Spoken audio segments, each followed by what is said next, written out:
With more than 30,000 made and developed by Gilbert Smith, the Smith Carbine was loved by many, liked by thousands, and hated by a few. This week on the 11th OVC, the Smith Carbine.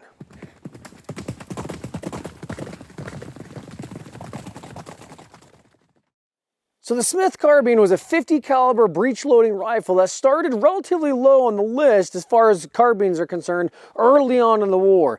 Patented by Gilbert Smith on June 23, 1857 and successfully completed military trials in the late 1850s, it was issued to many cavalry units throughout the entire American Civil War. So the Smith Carbine is easily identified by its unique single shot break open action and hinge at the bottom of the firearm. It broke apart in the middle to load easily and used black rubber cartridges that would seal the chamber during the actual firing of that cartridge.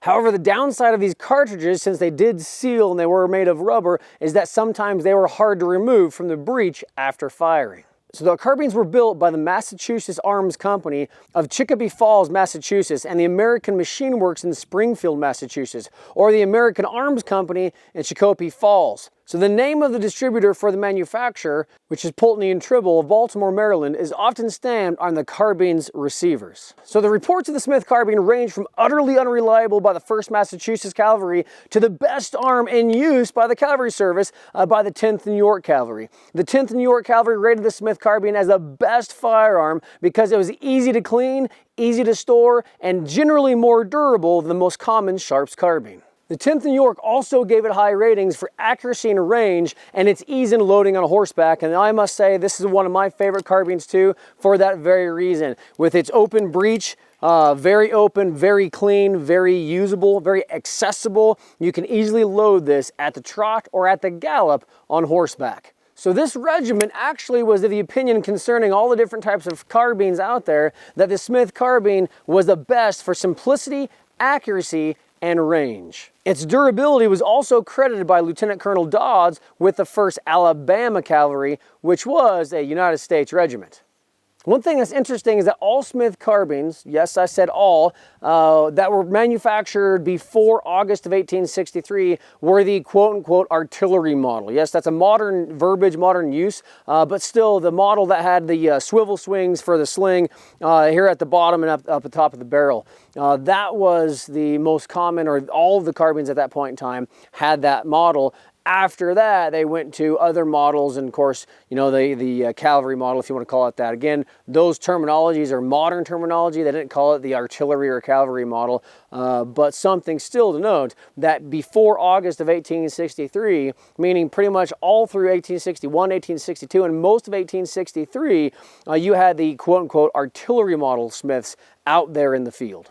One thing that's interesting to note about the dislike of the Smith Carbine, again, from the 1st Massachusetts Cavalry, came from or stemmed from a skirmish that they had early on in the previous part of the year. The action occurred when they were crossing a river, and the 1st came under enemy fire while they were crossing the river and coming up on that opposite bank. When they were engaging the enemy, they had capped the Smith Carbine several times, and the cap did not discharge the cartridge. Due to the defects of the Smith Carbines and the ammunition, the 1st Massachusetts Cavalry suffered 1 captain and 3 enlisted men killed during that engagement. And of course, based from that experience, if you have an engagement going on and 4 people are killed because their carbines did not discharge at the proper time, you can understand some of the dislike of that carbine. Now, whether it was the carbine's fault or whether it was just that situation was actually investigated later on. So because of these problems, Colonel Sargent, yes, that's his name, Colonel Sargent, with the commanding officer of the 1st Massachusetts, requested permission on January 22nd of 1863 to turn in his 508 Smiths and trust his future to only the 84 Sharps carbines that he had in his command at the time. That shows you how much he blamed the Smith Carbine for its failure, and of course for those 4 men who died during that engagement. Again, whether it was a Smith's fault or whether it was just a situation, was investigated, but it was interesting that he was willing to give up all those Smiths and just stick with the 84 Sharps he had because he disliked the Smith Carbine that much. So 3 days after Colonel Sargent actually put in that request, Lieutenant Colonel Alexander Webb, which is the Assistant Inspector General for the Army of the Potomac, was directed to investigate the colonel's charges of the Smith carbine not working. So in his report on January 26th, Webb states that he first inspected 84 Smiths at random and found that they were in foul condition and the nipple and the breech area were significantly fouled up. When he questioned the men, most stated that it took several percussion caps to ignite the cartridge itself. So during this investigation, Lieutenant Colonel Webb found, or at least his conclusion, was that one of the causes of this problem of the Smith carbines not going off in this engagement was that the Smith cartridges, not the firearm per se, but the cartridges have been rolling around in the back of the trooper's cartridge box for an extended period of time. So while in the cartridge box, most of the powder from the cartridges had leaked out of the holes at the bottom of the cartridges. And those of us who actually use a Smith carbine, like myself, at reenactments or even live firing, or for me, hunting purposes, you'll know and you'll see, and most of us have experienced, the little hole in the back of the charge of the cartridge leaking out powder, especially if you use, some fine 2F, 3F, or maybe even 4F powder. You'll notice that powder does leak out of your cartridge. So Webb next ordered 6 men from each company with the cleanest carbines to form for inspection. What ended up actually being about 42 men in total formed for inspection.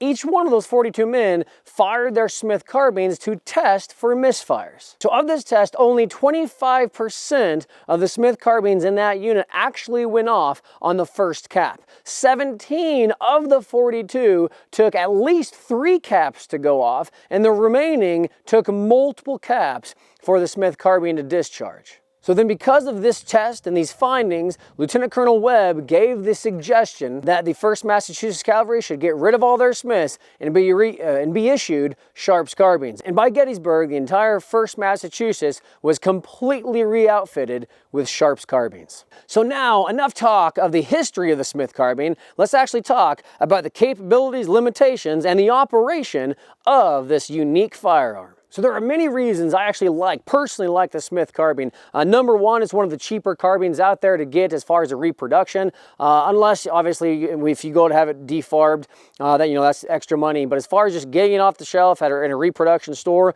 it's one of the cheaper ones out there. Secondly, it's one of the lighter ones out there. The Sharps seems to weigh a ton. The Spencer weighs a ton. The Smith carbine, with its ease of operation, is one of the lighter carbines out there. Also, one of the main focuses of the Smith carbine is that it's so simple, so fundamental, that all you need to do is basically open the breech, break it open like basically a shotgun, reach over in your cartridge box, grab out your rubber cartridge, stick it in there, shut it, go to half cock, grab a cap, put it on, and you're ready to fire. Very simple operation. So one of the things that a lot of people have a hard time with the Smith carbine is actually how to open it. How it opens is you use this lever right here, and it actually goes up all the way through the carbine and pushes on the actual lock plate that actually holds the rear of the breech from the front of the breech. And what it does, as you can see, I'll go to half cock here, this pin actually pushes up there and it breaks it open. So as you can see here, this little pin right there pushes up on this part and breaks it open to then I can get my cartridge in there. A lot of times people who have, it's not really strength, but this could be really stiff, especially if this chunk of metal is relatively new. You really got to get that technique in there of using the side of your finger, the front of the finger. Sometimes if it gets really fouled up, maybe 2 fingers, whatever you need to do to then open that breech.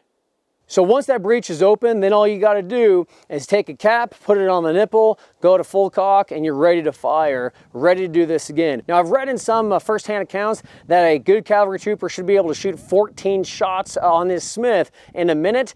I think that's a little high, personally. I got this load. It's a very easy weapon to load and fire, but 14 aim shots, pretty hard to do. I'm doing good to get 8 or 9 in there, but 14 is pretty tough. So again, enough of talking. Let's go ahead and shoot the Smith carbine.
Well, there it is. We could spend another hour completely alone just on the Smith Carbine. It's one of my favorites. Actually, one of the major engagements that our unit, the 11th Ohio, was engaged in historically 152, 155 years ago was here in Wyoming, or what is Wyoming today, and many of the men at that point in time had Smith carbines. It's one of my favorites. It's light, it's cheap, it's easy to load, it's easy to have cartridges for reenactments, and it's easy to live fire as well. So the Smith carbine, one of our favorites. Until next time, please like us on Facebook, please subscribe, please ring the bell for notifications, like us on Facebook, and again, until we see you in the field, ride hard.